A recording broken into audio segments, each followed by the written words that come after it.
Welcome into the Football League Papers podcast, our debut here. My name is Matt Badcock. I'm joined by Football League Paper editor John Lyons and chief writer Chris Dunlavy. Chaps, welcome for this brand new podcast that we're launching this week. Welcome on board. Hello. Yeah. Ready? You seem like you're ready. You seem like ready. First thing we've got to say, we've got to do a bit of admin first before we get going. It would be great if you can subscribe to this YouTube channel. We've got a lot of content on here, lots more. We have obviously the non-league paper stuff that goes up on here as well.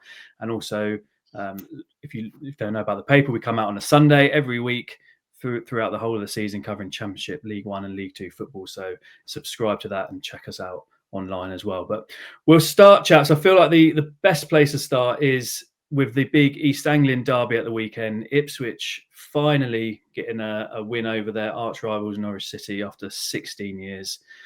Great win for them. Not so great for Norwich. Obviously, Liam Manning under a bit of pressure there. Lost all four of their home games. A big weekend though for both clubs. We'll go to you, Chris. Start with you. What did you make of that result? Yeah, well, I think obviously it's great for Ipswich, but the big story is sort of Norwich struggling, isn't it? Really, because they've had a kind of nightmarish start under Liam Manning. They've lost 4 home games. He's under massive pressure. The fans are up in arms. I think there's very much a sort of feeling it's not just results really with them. I think I always think if there's one thing you could say about Norwich over the last few years, whether it was under Wagner or whether it was under Thorup, they were often quite shambolic and often quite inconsistent, but they always scored, and they scored a lot of goals and were quite entertaining. And I think there's a feeling now that under Manning that they're losing and they're not entertaining either. They're a bit too ponderous and a bit too sort of slow in the build-up and lacking a bit of creativity. And I think you kind of saw that on Sunday. Really, they didn't create masses. They weren't very entertaining. And I think it's all kind of building up now, and it's kind of quite telling, really, that he was talking about winning back the fans, and it's been 9 games, and he's talking about winning them back. So yeah, he's in a bit of trouble there, I think. Do you sort of think as well the fact that it's a derby just only goes to exacerbate the problem as well, doesn't it? Because it's obviously a big sort of key one that they've all been sort of building towards and looking towards at this early in the season. Oh yeah, exactly. Well, that was it. It was always going to be like a sort of crunch point for him, especially coming when it did, and especially given how much was on it for Ipswich. They obviously all saw that as their big opportunity, didn't they, to end the run, and they were almost kind of waiting for it. So yeah, it was just a really damaging one. It was a really damaging one. It's the result that puts the spotlight on it. It's been simmering away, hasn't it? It's been simmering away that they've been struggling all this time. And the discontent's been building. And there's always a game or a moment or something. And it's, that was it. That's the one where the spotlight goes bing, okay, I'm like, you're in trouble now. And that was the one. Yeah, and John, from an Ipswich point of view, they're kind of almost like the opposite. A great win. Obviously they've kind of been not struggling to find their feet back in the Championship, but it's taken a little while to kind of get going. They've got a game in hand, haven't they? That if they win that, puts them up into the thick of that sort of playoff automatic promotion parts. I know early days, but an important win for Kieran McKenna and his team as well. Yeah, you just got the feeling maybe the last sort of 2 or 3 weeks, their league form has just been sort of coming together a little bit, and they're starting to look at a decent side again. Obviously, Jayden Philogene has really sort of come on strong in the last sort of few weeks with his goals and his performances, and obviously that was a great goal he scored against Norwich. So you just get the feeling Ipswich is starting to turn the tide. They've obviously had a big summer of lots of ins and outs as well. So there's probably a little bit of a hangover from last season. So you get the feeling sort of things are starting to look up for them now. And after this international break, you'd expect them maybe to sort of power on and start pushing up even sort of further up the table. Obviously, they had a little bit of luck with that Blackburn game sort of getting abandoned with about 10 minutes to go, 1-0 down, 10 men. So things just seem to be sort of going their way at the moment. Yeah. Where do you boys stand on that? Because, I mean, obviously my main day-to-day role is the sort of on non-league, and sort of something like that happens, a bit more often in non-league football than it possibly does in the EFL. But obviously Ipswich were, thinking that the game should be replayed. There's still 10 minutes to go. Yeah, they were down to 10 men. Blackburn seemed to be absolutely fuming about it. And when we've seen it in, like I say, non-league football, kind of, it's almost automatically always replay the game in full when it is so close. I think we've seen in the last couple of years games going off in stoppage time and then still being completely replayed. So where do you stand on it? Because Blackburn obviously fuming. There was sort of a bit of I think even Kieran McKenna was asked if they were going to let Blackburn walk one in to start the game, which I think he said, why would we do that? But where do you sort of stand on something like that? I wrote about it a couple of weeks ago when it happened, and I appreciate there's massive logistical problems with any of it. Nobody, there's policing costs and all that sort of stuff. But to me, the only fair thing that's genuinely objectively fair is to start it again from where it was postponed. To me, that has to be, because I don't think it's fair either way, is it? It's unfair on Blackburn because they were winning 1-0 against 10 men with 10 minutes to go. I mean, that's just obviously unfair to replay a whole game under those circumstances. But equally, Ipswich are a good team and they had 10 minutes left to score a goal. So that's too long to really say the result would definitely have stood as it was. So I don't know. For me, I think whether it's behind closed doors, whether you let local school kids in to watch 10 minutes of a game, something like that. I just think for me, the fair thing is to pick up where you left off. Yeah, did we see a few years ago, Real Madrid had a similar thing, didn't they? Go and play like the last 15 minutes of a game, didn't they? When they I remember them coming from behind to win and sort of going all guns blazing. But it helps when you've got Zinedine Zidane in your team and people like that, as I think. Yeah, exactly. That then to sort of turn it around. But yeah, John, do you have any sort of viewpoint on that? Or? Well, I think I'd probably be more traditional and say that I'd probably prefer just to replay the game. But I can understand, people sort of saying, you should only sort of carry on from where it left off. I mean, one of the strange things that they do need to sort out is this bizarre situation where the goals don't count in the record books, but the player is still suspended if he gets sent off in that game. So I don't really understand the logic of that. No, that's seems to be a similar thing through football. Often, clubs get expunged and things. The goals all drop off, but the cards stay on. And possibly mean. It just the only thing it just shows there's a lot of referees who run football. That's all I say. Administration positions. That's just my view. But we're talking about going into the international break, and obviously Coventry City sitting atop of the Championship, absolutely flying. Unbeaten, only team left unbeaten. Obviously, whacked Sheffield Wednesday. I know a lot going on at Sheffield Wednesday with all the sort of the issues there on Saturday, but have gone and whacked them. And they're free scoring. Frank Lampard is doing a fine job. He's got Hadji Wright banging them in. Victor Torp, just a brilliant sort of opening start to the season for the Sky Blues. Yeah, like the goals are. I always think, and it's very much a rule of thumb, but generally the teams who score the most goals will end up getting promoted. Most years you'll find that is the case. It's always the kind of the real key indicator. And they've got 27 in 9 games so far. I mean, it's just crazy that they've literally scored double the number of any other team in the Championship. And I know they've had some big wins along the way, but yeah, going forward, they just look absolutely lethal. I mean, if that team was, if they could keep the team on the pitch for the rest of the season, I'd say, yeah, I mean, you fancy them as much as anybody. The only little nagging thing with Coventry is maybe you take 1 or 2 key players out of that team, and I think maybe the players behind them in the squad aren't quite. I think they've got a fantastic 11, 12, 13 players, and then maybe not quite the depth. But the way they look at the minute, they look like they can beat anybody.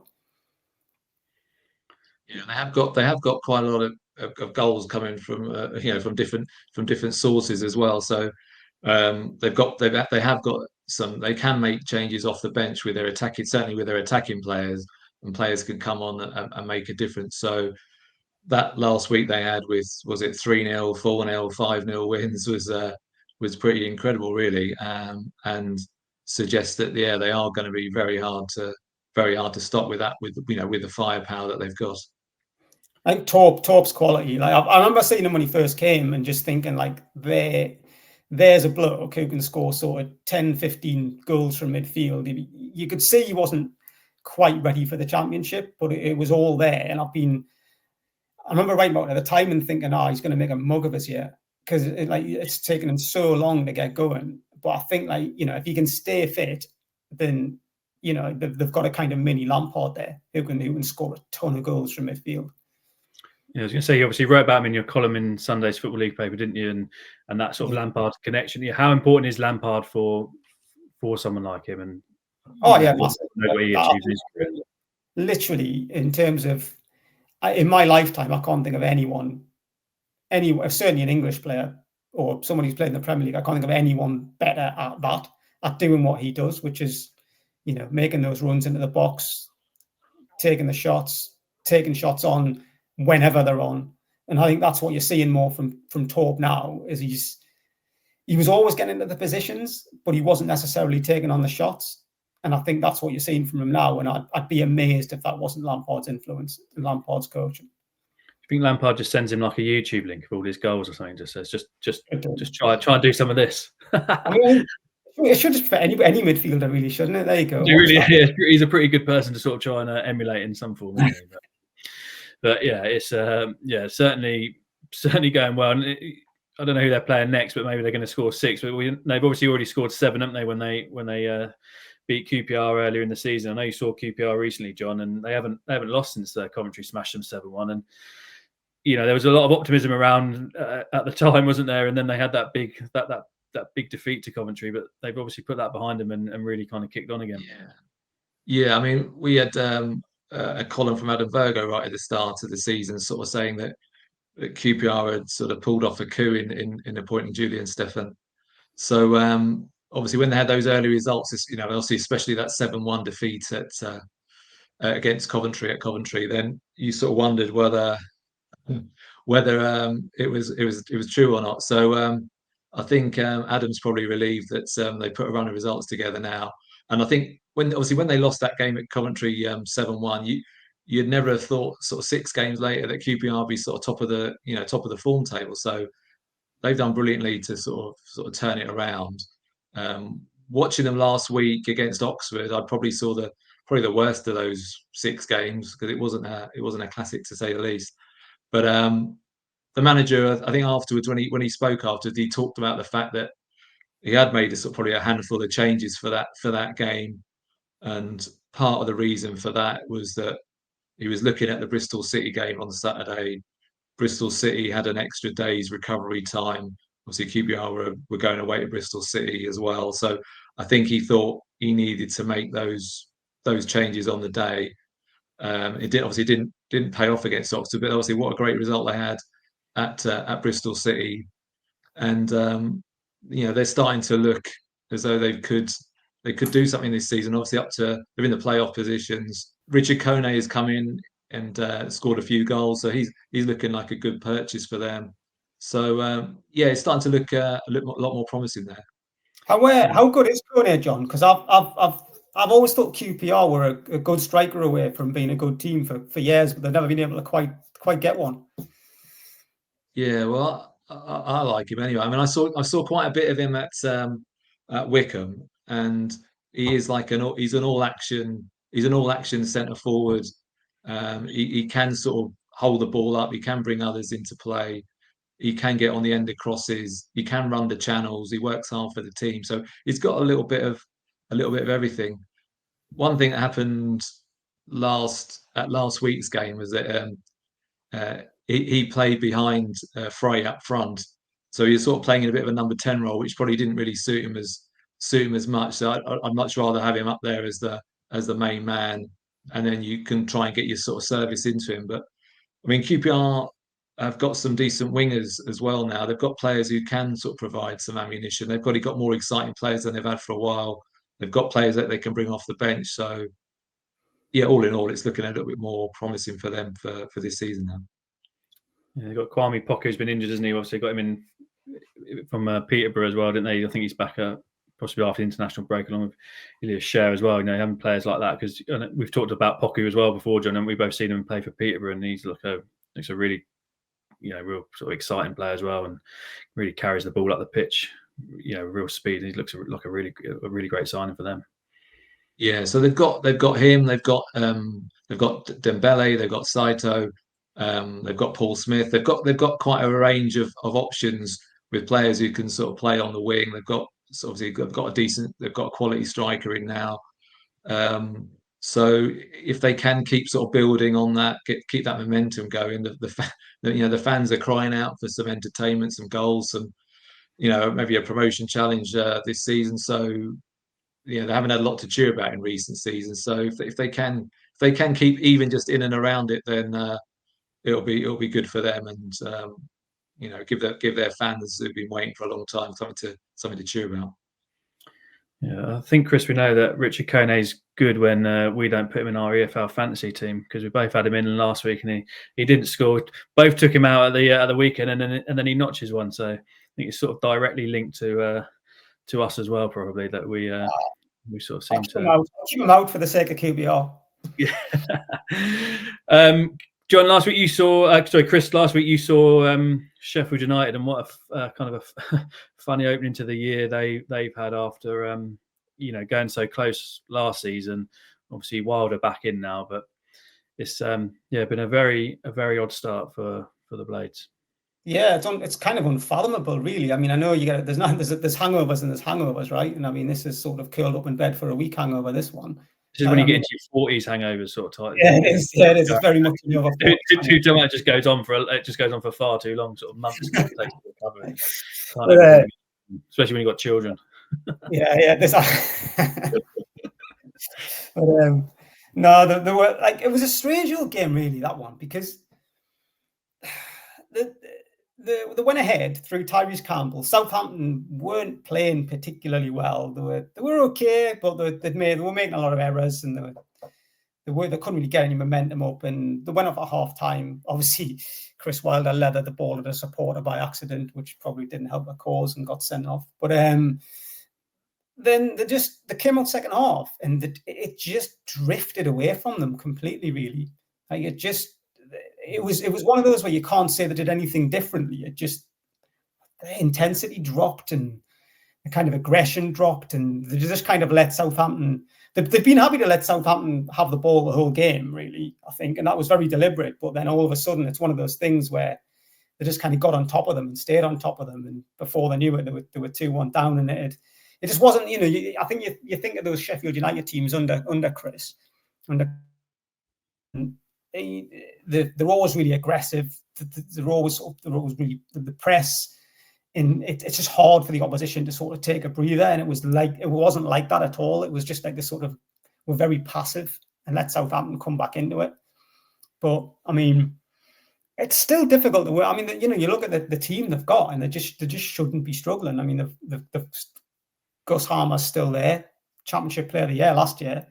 They've got Tyrese Campbell, quality striker at this level.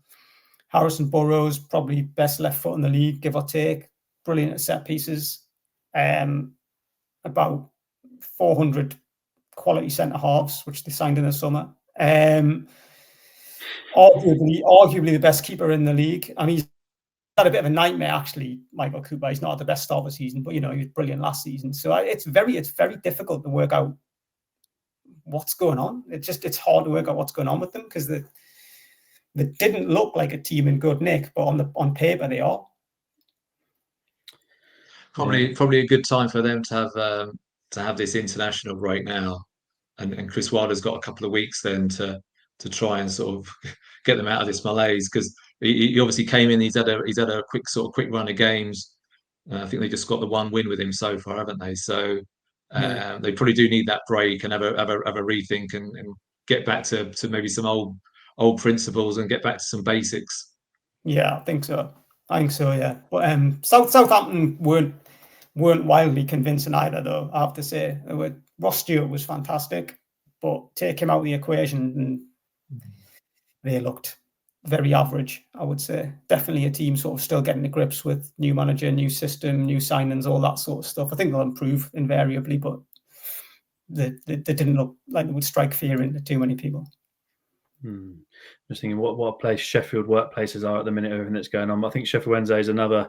So you got the shirt here, but I think we'll save that for a whole other episode next time. What's going on there? It's sort of kind of not an ideal situation, changing all the time, pretty disgraceful. Not much movement that seems there in the sale, but it's it says I don't know if it's not been confirmed as we sort of came on to record, but sounds like Paolo Pezzolano's getting the old tin tack at Watford after winning at the weekend. Yeah. So we were talking about this a little bit earlier in the day, and sort of saying, well, it was under pressure a couple of weeks ago, but since then they've had a couple of wins, they've had a draw, so it just seems a little bit strange timing. They're in the top half of the table, so it's a little bit hard to understand from that point of view. I think you obviously do get this situation where when you've got these you've got these international breaks, it's often the time that clubs decide that it's the best time to make a change, and they've got a couple of weeks to get a new manager in and potentially work with the squad a little bit before they have the next game. But yeah, it's a little bit strange on the back of probably two wins in three and what have you to decide to make a change. Yeah, Chris, I think you're doing your championship talking points in this Sunday's paper, aren't you? So I'm sure that'll be that could well be one of them. But talking of managerial changes, obviously had a couple in League One as well. Steve Bruce going at Blackpool at the weekend, and obviously Matt Bloomfield followed at Luton at the start of this week. All change at the top, and both clubs hoping that it will sort of kind of kick-start them into life if they get the manager next one right. But that's the key, isn't it? You've got to get the right person in. Yeah, well, that's it. Matt Bloomfield got the dreaded vote of confidence, didn't he? Sort of a couple of weeks ago with Gary Sweet saying he was fully behind him and all that sort of stuff. Well, I say fully behind him. Said he would sack him if he had to, and he has. But I think, again, we were having a chat earlier, weren't we? And I think it's very much one of those situations where I think for Luton, because they're in the Premier League 2 years ago, they got relegated last year. They've tumbled straight out of the Championship. No, but again, it was a bit like I was saying with Sheffield United earlier, where no one could, last season it was really hard to work out what had gone wrong at Luton. When you spoke to the players, they didn't really know. It was obvious Rob Edwards didn't really know. It's all just kind of gone wrong.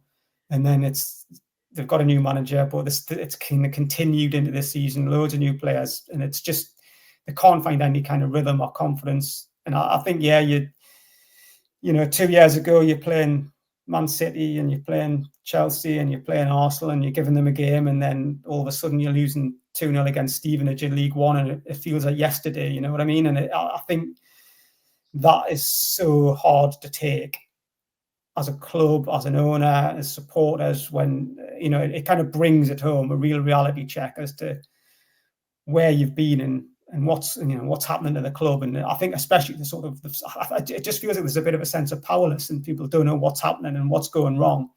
And I think something like that really, it's like a gut punch in it when you're suddenly losing 2-0 to Stevenage. It's good as Stevenage are, no disrespect to them, but they aren't Arsenal. So yeah, I think that's what's done for Matt. But yeah, like I say, in terms of who's next, there's the bookies are saying bookies' favourites Jack Wilshere, who was obviously in coaching at Norwich for a bit last year, the former Arsenal player, is somebody completely fresh-faced and knew what you want when you're a club in that position. I'm not entirely sure it is. Yeah, I mean, talking about just on obviously Luton have had a change, and obviously Blackpool have had a change with Steve Bruce going. I think there was quite a lot of expectation at Blackpool. I think with the recruitment that he did in the summer, that they were potentially going to be up there and challenging this season, and they've just had a nightmare sort of start. And I think most people probably thought the writing was on the wall, and he was going to be going soon. And obviously the defeat against AS Wimbledon at the weekend obviously sort of brought the curtain down there. We've got a feature with Ian Evatt in the paper this week. He's been out of work. He's obviously an ex-Blackpool player. He was obviously there when they were playing in the Premier League all those years ago. He'd done a good job at very good job at Bolton and Barrow before that. So he would seem like an obvious candidate for that role. I think Richie Wellens, ex-Blackpool, is also getting linked, but obviously the more difficult situation there is he's in a job at Leyton Orient, so might be a little bit of a trickier one. So it's going to be interesting to see who they go for. They certainly should have a squad of players that can motor up that division if they get the right person in. Are you secretly hoping that if Everett gets it, it's not until start of next week, so you don't have to tweet your feature, John? Yes, absolutely. That'll be the time. That'll be the time. Monday, maybe Sunday.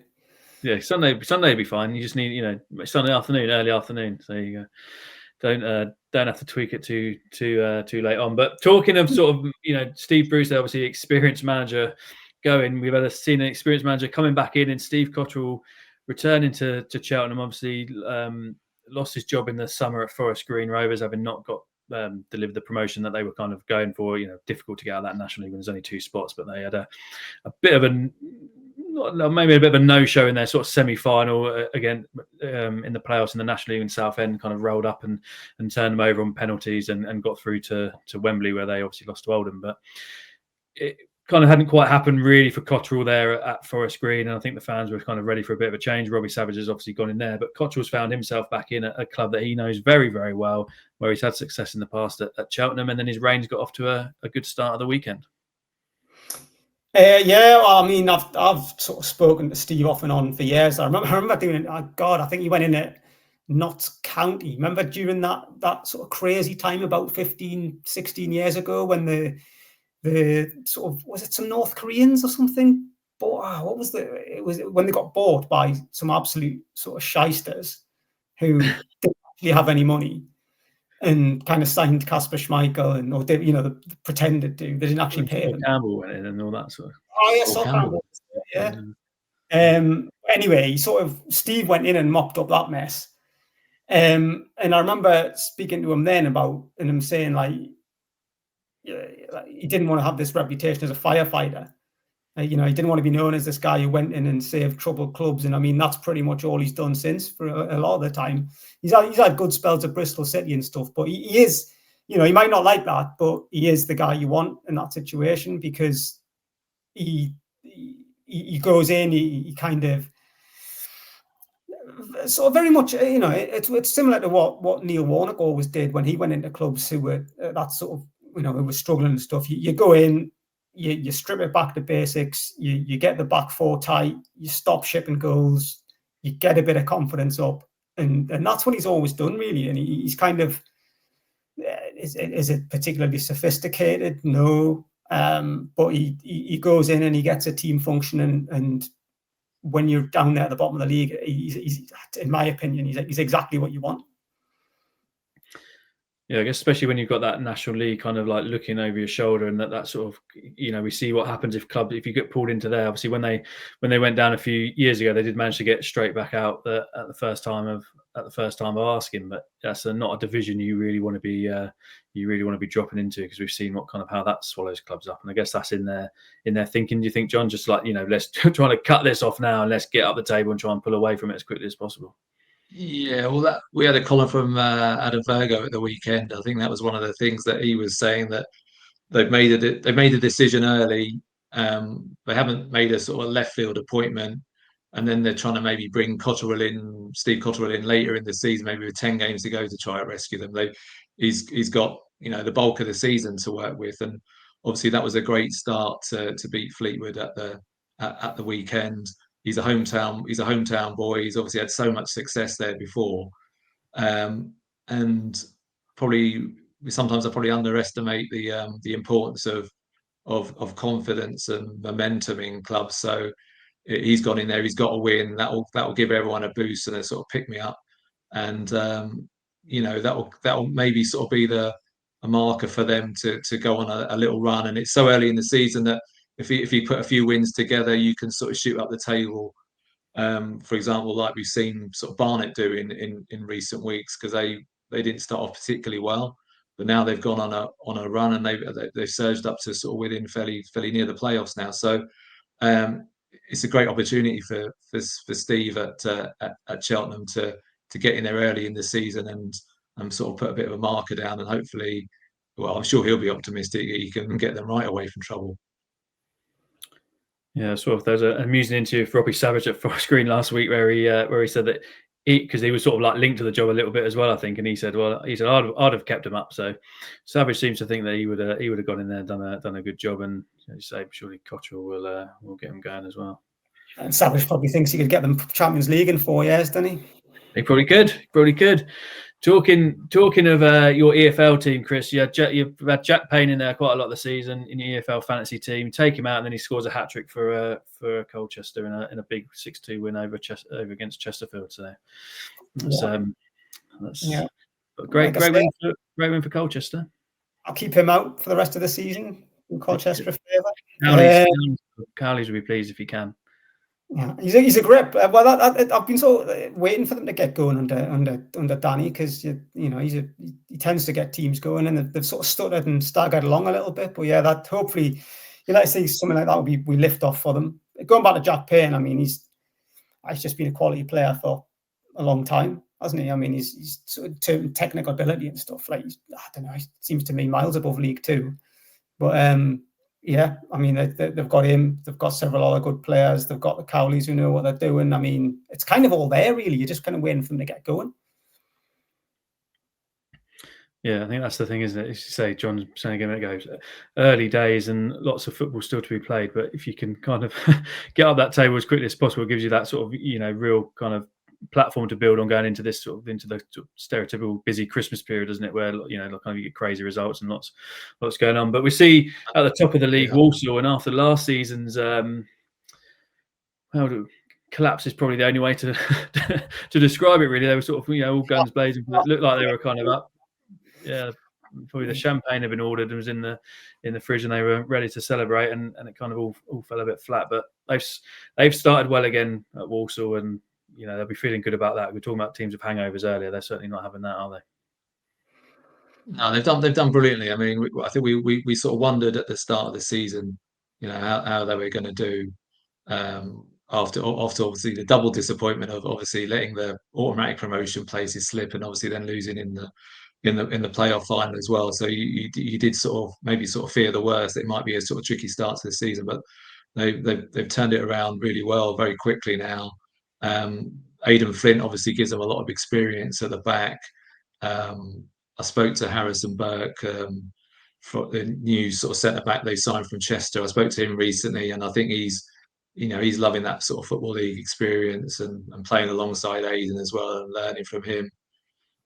So they do seem to dip into non-league and make some good signings from there as well. And they freshen up the squad. They've got Albert Adoma up front, who's going strong. I've loved one or two of his goal celebrations recently. The old man, the Zimmer frame out, didn't he? Zimmer frame out and stuff. So that's been brilliant. So yeah, he's been a good signing for them as well. Obviously, he was there last season and brings them a lot of experience. So they have got some experienced heads there, and obviously they've got some younger lads that they're bringing through as well. Hopefully they've learned from the disappointment from last season, and they're looking strong, looking formidable again. I think Walsall board deserve a lot of credit as well, like the owners and the board, because obviously we talked about Watford sacking Pezzolano after 25 minutes, and how many clubs would have during that spell last season when they were just losing would have just panicked and pulled the trigger and said and gone and got someone else. A losing run like that would normally guarantee you the sack as a manager, and they didn't, and they stuck by him, and look where they are now. So I think they do deserve a lot of credit for that.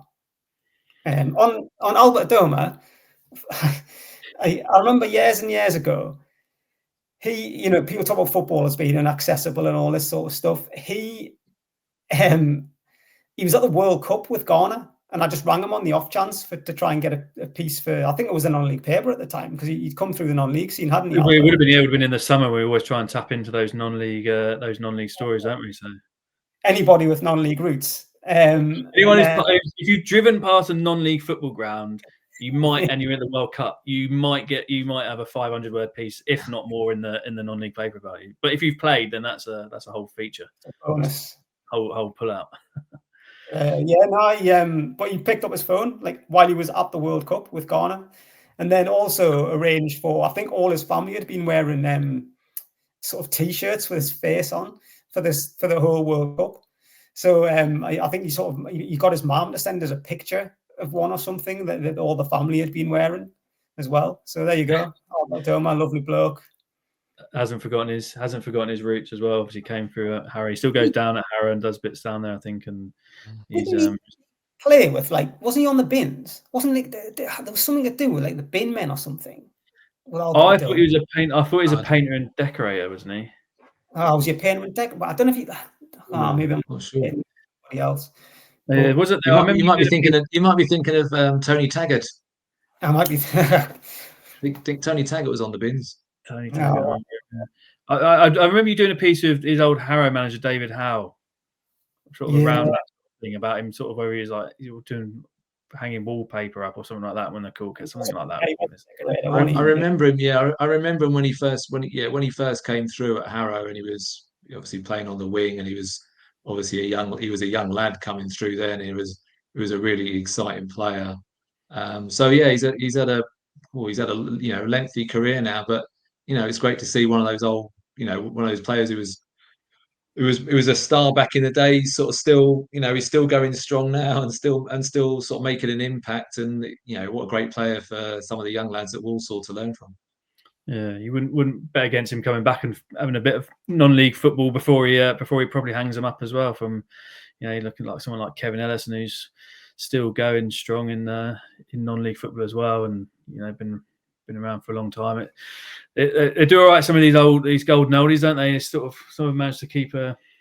I remember I was talking to Barry Howes for years, and he used to ask him every single year if he was retiring. He'd say, "Yeah, I think this is my last year." And then in the summer, it would be announced that Barry Howes had signed another year at Truro or whoever who's going to play for another year. And maybe Albert Adoma would be similar to that. But no, we'll all look forward to reading all your sort of thoughts in Sunday's Football League papers. So thanks for joining us. This is our debut. Hopefully, it's not gone too badly. We haven't scored an own goal or anything from what I can work out at the moment. But thanks for joining us. This is going to be a weekly chat going forward. So as I say, like and subscribe to this video and check out the Football League paper on Sunday. John, Chris, thanks for joining us, and we'll catch you again next week. Cheers, fellas. Cheers, Matt. Thanks a lot.